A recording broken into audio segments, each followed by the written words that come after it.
الله الرحمن الرحيم سبحان الله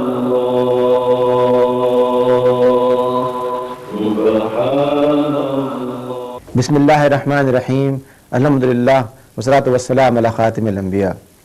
The month of Ramadan is a symbol of unity, and therefore all over the world, wherever you may travel in this month, you find Muslims fasting. However, it also brings sometimes controversies, and these controversies relate mostly with sighting of moon.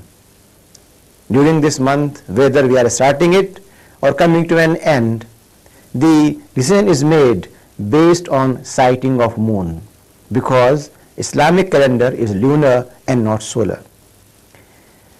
People around the world quite often get confused, and they say, why is it so?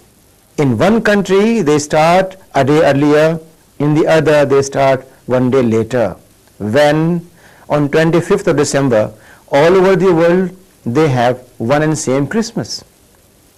Comparing one religious tradition with the other leads people to think perhaps Islam is not that exact, not that scientific, not that much concerned about unity of the people in its festivals or in its rituals and worship.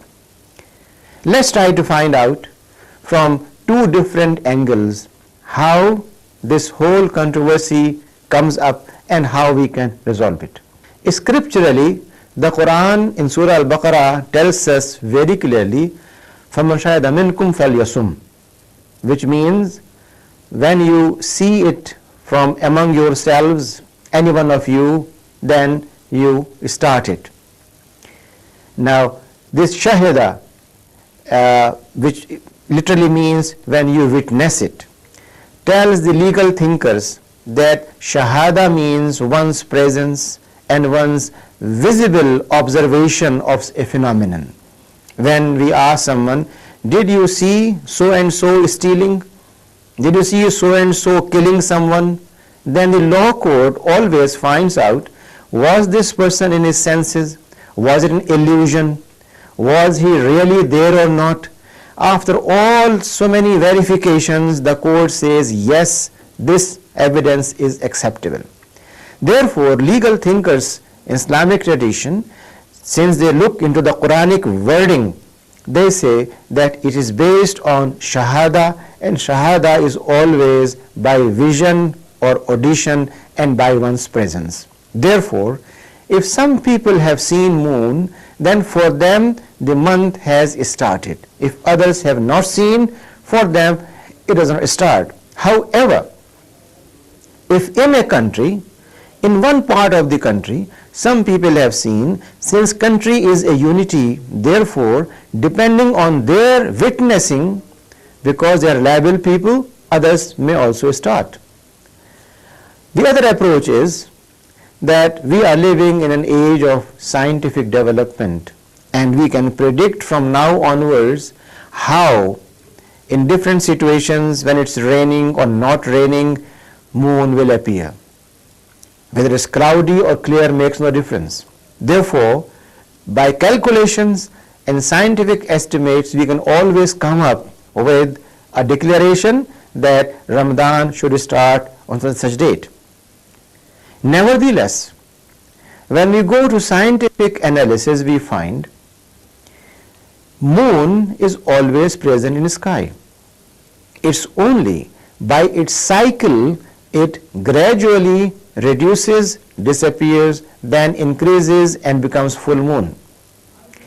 This process begins when every month moon is born.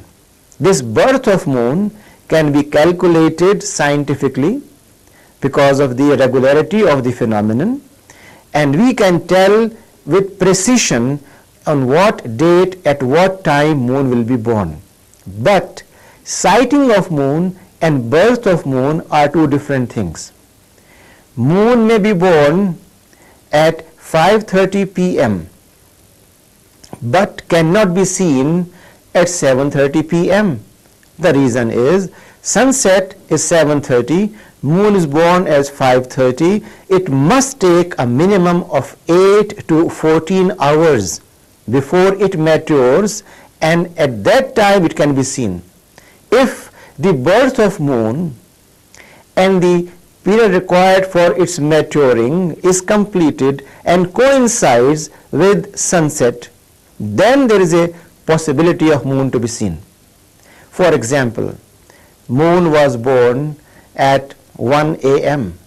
Now from that time onwards, it has around more than 12 hours to mature, and if when it has matured, climatic conditions are favorable, say for example, temperature in the air, dust situation, clouds, all these aspects, wind, they are suitable, then one can see it. Therefore, seeing of moon cannot be linked directly with birth of moon, which is there, and no one denies that fact that moon is born on a specific time. But with all scientific precisions, we cannot control nature. We cannot say that according to our calculations, moon will mature by that time and we will see it and we must see it.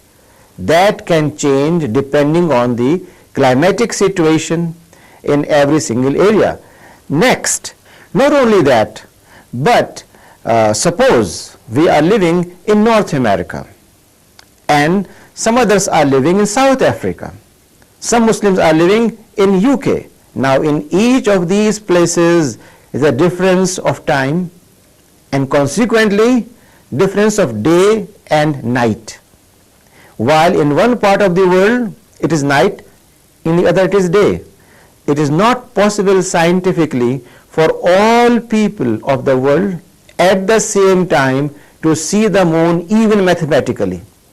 Therefore, what appears to us is Allah subhanahu wa ta'ala keeping in view the natural phenomenon, knowing that you cannot have night all over the world at same time or day at the same time, gave a very natural way of starting this month. And the reason is Islam calls itself Deen al-Fitra.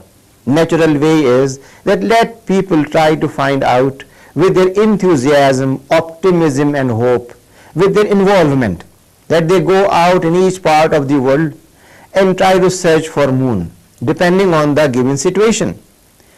For example, if in South Africa, a community in Johannesburg, Durban, anywhere else goes out and looks for the moon and they are able to see it, then for the whole of South Africa, the moon is sighted. But that happens to be the time when it is dark night in North America or somewhere else. How could people in that dark night see the moon for themselves? Therefore, they shall have to wait for the natural phenomenon to be near to nature, to be more fair to themselves, and then when the cycle of daylight comes and they have possibility, probability of moon sighting, at that time they will go out and look for the moon, and if they have been able to see it, they will start. Nothing wrong in starting a day earlier in America or a day later in Pakistan or in UK or elsewhere. However, what counts is every single person should be involved. Islam is deen of involvement. It's a deen in which it wants things to happen naturally, not mechanically. When you have things mechanically, then it becomes monotonous. But if you have involvement of people, children, old age people, women, everyone looking around in the direction where moon is supposed to be seen, then it becomes a communal activity. It involves every single person. But if it is just a matter of declaring it 5 years earlier, it becomes a monotonous activity. That's why we find that the Quran says, when you see it and you find it and you are there to find it, then you join in this month. The hadith also tells us that if for some reason on 29th of the lunar date you are unable to see, then just complete one more day for breaking your fast. Or similarly, if you have not seen on 28th evening, then see on 29th evening and then start your fasting. It does not say if you have not seen moon on 29th, then keep on fasting for 31 days, 32 days. Because in lunar calendar, we have hardly 29 or 30 days in a month. Therefore, we do not find any conflict scientifically, rationally, culturally, in all these aspects. It is not a matter of confusion. It's a matter of involvement and participation. And that's why when we look on this phenomenon of beginning of Ramadan or end of Ramadan, it tells us Islam wants everyone to be responsible, everyone to be involved. And to increase responsibility, it tells us that when you are going to declare to people you have seen, be sure about it. And to be sure means you should be as much careful as a legal witness in law court is careful about every single statement. This tells us that apparently it looks like a controversy, but essentially it's a matter of involving the community and allowing people in various parts of the world to have Eid or Ramadan according to their convenience. One last thing. Sometimes you also hear people saying that those who are expert astrologers and those who know about so many scientific ways of knowing things, why they don't predict and observe it.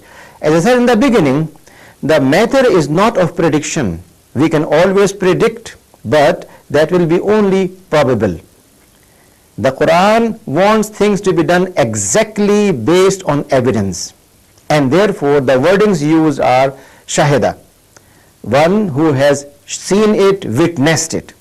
Lastly, it's also important to think that suppose a person has gone to spend his last 10 days of Ramadan in Haram al-Sharif in Makkah or in Medina Munawwara, and there Eid happens to be, or Ramadan comes to end a day earlier. He can complete the i'tikaf, he can spend time there. At the same time, he can take a flight and come and join his family the following day for Eid in the other country. If it was just on one single day, you cannot enjoy that favor, that benefit of being in Haram al-Sharif for 10 days and yet joining your family on Eid day with them and sharing with them in their pleasure and enjoyment. Which means that there are many reasons behind leaving it in a natural way and not imposing on it a mechanical way of doing this festival of Eid or starting the month of Ramadan. And therefore we can very confidently say that it does unify Muslims all over the world and gives them liberty to celebrate their Eid or start their Ramadan a day earlier or later. What matters is not a day earlier or later, but that unity of hearts and minds which takes place throughout the month, that unity of feeling which takes place throughout the month. Therefore, the month of Ramadan, it may start a day earlier or later, does bring unity in the Muslim Ummah in its faith, in its actions and its aspirations. May Allah subhanahu wa ta'ala allow us to share more in this unity. Wa aqadu alhamdulillah rabbil alameen.